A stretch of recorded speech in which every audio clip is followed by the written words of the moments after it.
Hi పిల్లలు, ఈరోజు మీ ముందుకు ఒక కొత్త స్టోరీతో వచ్చాను. ఆ కథ పేరు తెలివితేటలు.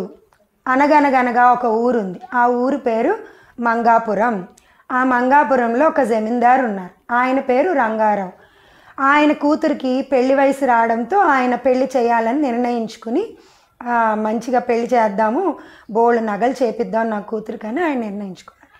ఆ రోజు వచ్చింది, పెళ్లి ముహూర్తాలు పెట్టుకుంటున్నాం కదా. ఒక నెల ముందే మనకు కొంచెం దగ్గరలో ఉన్న నగరానికి సిటీకి వెళ్ళి అక్కడ మంచి షాప్ కీపర్స్కి షాప్స్ ఉంటాయి కదా, షాప్ కీపర్కి అడ్వాన్స్ ఇచ్చి మంచి వెరైటీ కొత్త కొత్త నగలు చేపిద్దామని ఆయన సిటీకి వెళ్ళి ఒక నెల ముందే అక్కడ డబ్బులు కట్టేసేసి నగలు చేపించాలి, ఏమేమి చేపించాలి అని చెప్పి ఆయన ఆర్డర్ ఇచ్చేసి వచ్చేసారు. చూస్తూ చూస్తూ రోజులు గడిచిపోయినాయి. పెళ్లి పనుల్లో బిజీ అయిపోయారు. ఇంకా కరెక్ట్గా 2 రోజుల ముందు పెళ్ళి ఉందనగా ఆ షాప్ ఆయన కబురు పంపించాడు, మీ నగలు రెడీ అండి, మీరు వచ్చి తీసుకోవచ్చు, మొత్తం మీరు చెప్పిన వెరైటీలన్నీ రెడీ అయిపోయినాయి, మీరు వచ్చి కలెక్ట్ చేసుకోండి. కానీ రంగారావు గారి జమీందారు చాలా పనుల్లో బిజీగా ఉండిపోయి, అరే నేను ఇప్పుడు ఎలా వెళ్తాను, చాలా పనులు ఉన్నాయి కదా అని చెప్పి ఆయనకు ఒక కొడుకుంటే జగ్గు అని ఆ కొడుక్కి చెప్పారు. జగ్గు నువ్వు వెళ్ళి నగలై తీసుకురామ్మా చెయ్యని. వాళ్ళ ఇంట్లో ఉన్న పాలేర్లు పనోళ్ళు అందరూ తల ఒక పని షేర్ చేసుకుని బిజీ అయిపోవడంతో జగ్గు ఇప్పుడు గత్యంతరం లేక ఒక్కడే వెళ్ళాల్సి వచ్చింది. ఎవరినైనా తోడు తీసుకెళ్దామంటే అందరూ అన్ని పనుల్లో బిజీ. అక్కడ ప్రాబ్లం ఏమొచ్చిందంటే ఆ ఊరు నుంచి సిటీ దాటాలంటే మధ్యలో పెద్ద కారు అడవి, చాలా అడవి ఉంది. ఆ అడవిలో మెయిన్ ఏంటంటే గజ దొంగలు. ఆ రోజుల్లో దొంగలు ఉండేవారు. మనం ఏదైనా చిన్న క్యాష్ అలా వెళ్తున్నామంటే వాళ్ళు దోచేసుకుని కత్తులు చూపించి భయపెట్టేసి అంతా దోచేసుకునేవారు. వాళ్ళకి జాలి దయ ఏముండే కావు. ఇంకా అలానే ధైర్యం చేసి బండి కట్టించుకుని జగ్గు అలానే వెళ్ళేటప్పటికి అనుకున్నట్టే దొంగలు అడ్డుపడ్డారు. సాయంత్రం అయిపోయింది. సాయంకాలం ఎంత గమ్మున బయలుదేరదాం అనుకున్నా చీకటి అయిపోవడంతో ఆ సాయంత్రం అయిపోయేటప్పుడు దొంగలు వచ్చి అడ్డుపడ్డారు. కత్తులు చూపించి జగ్గుని చాలా భయపెట్టేసి, నువ్వు నీ దగ్గర ఉన్నాయన్నీ నాకు ఇప్పుడు డబ్బులు కట్టు, లేకపోతే నీ ప్రాణాలకి అపాయం, మేము మిమ్మల్ని చంపేస్తామని. అయ్యో నా దగ్గర ఏమీ లేవు, కావాలంటే చెక్ చేసుకోండి, నా దగ్గర ₹1 లేదు, కానీ మీకు నన్ను వదిలేస్తానంటే మీకు ఒక మంచి ఐడియా ఇస్తాను నేను. నాతో పాటు ఇప్పుడు మీరు సిటీకి రండి, ఆ నగరానికి వస్తే అక్కడ ఒక షాప్లో మేము మా చెల్లికి పెళ్ళని చెప్పి నగలు పురమాయించాము, నేను వాటి కోసమే వెళ్తున్నాను, మీరు రిటర్న్ వచ్చేటప్పుడు మీకు నేను అక్కడ షాప్ దగ్గర నగలన్నీ అప్పగించేస్తాను, నన్ను మటుకు వదిలేయండి ప్లీజ్ నన్ను ఏం చేయకండి, నేను ఒక్కగానొక్క కొడుకుని మా నాన్నగారికి ప్లీజ్ అని అట్లా బతిమాలి. వీళ్ళు అయ్యో వీడు ఇంతలా చెప్తున్నాడు కదా, నగలు అంటున్నాడు, సిటీ అంటున్నాడు, ఇంతలా భయపడుతున్నాడు, ఇంతలా చెప్తున్నాడు అంటే నిజమేనేమో కానీలే అని చెప్పి ఆ దొంగల ముఠాలోంచి ఒక 4 దొంగల్ని ఇచ్చి జగ్గుతో సిటీకి పంపించారు.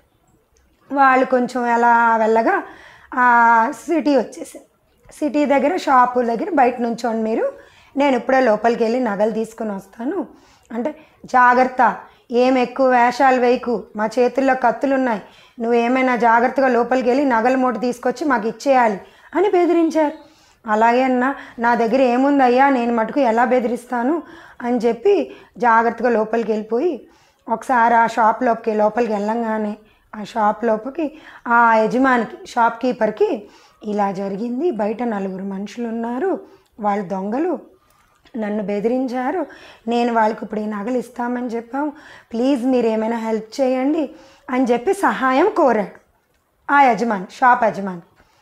అలాగే నువ్వేం కంగారు పడకు, ఒక 10 మినిట్స్ ఎలాగోలా వాళ్ళని ఎంగేజ్ చేయంటే వీడు స్లోగా కంగారు పడుతూ నటిస్తూ బయటకు వచ్చి, అయ్యో ఇలాగేమైందంటే ఆ యజమాని నమ్మట్లేదు, అదేంటి నువ్వు చిన్న కుర్రవాడివి, నువ్వు యంగ్ మ్యాన్వి, నీకు ఎలా ఇస్తాను అంత వాల్యుబుల్ నగల్ని, అంత విలువైన నగల్ని, నువ్వు ఒక్కడివే వచ్చానంటున్నావు, మీ నాన్నగారు రంగారావు గారు అయితే నాకు తెలుసు, నేను ఎలాగా నీ ఒక్కడిని ఇస్తాను, నువ్వు ఆ అడవిలోంచి ఎలా జాగ్రత్తగా తీసుకెళ్తావు, కనీసం పని వాళ్ళని కూడా తెచ్చుకోలేదు, స్నేహితుల్ని కూడా తెచ్చుకోలేదు అని యజమాని నన్ను ఒప్పుకోవట్లేదు నగలు ఇవ్వడానికి అని బెదిరిస్తున్నాడు అని జగ్గు చెప్పాడు.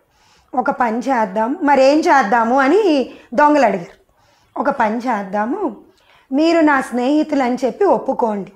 నేను కూడా వాళ్ళకి మీ నలుగురు నా ప్రాణ స్నేహితులు, ఊరి నుంచే తోడు పెట్టుకుని తీసుకొచ్చాను, మిమ్మల్ని వెంట పట్టుకుని వచ్చాను, మిమ్మల్ని తోడు తీసుకొచ్చానని చెప్పి చెప్తాను, కలిసి లోపలికి వెళ్ళి అడుగుదాము.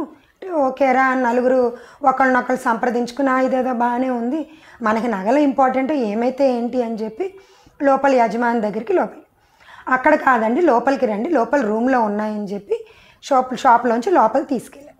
ఈలోగా ఈ యజమాని ఏం చేశాడు, షాప్ కీపరు పోలీసులకి ఫోన్ చేశాడు, రక్షక భటులకి ఫోన్ చేసి ఇలాగ జరిగింది అని సమాచారం పంపించాడు. అప్పట్లో సమాచారం వాళ్ళ షాప్లో కుర్రోడి చేత పంపించారు. ఈ పోలీసులు రక్షక భటులు వెనకాల రెడీగా ఉన్నారు వీళ్ళు లోపలికి వస్తే అని.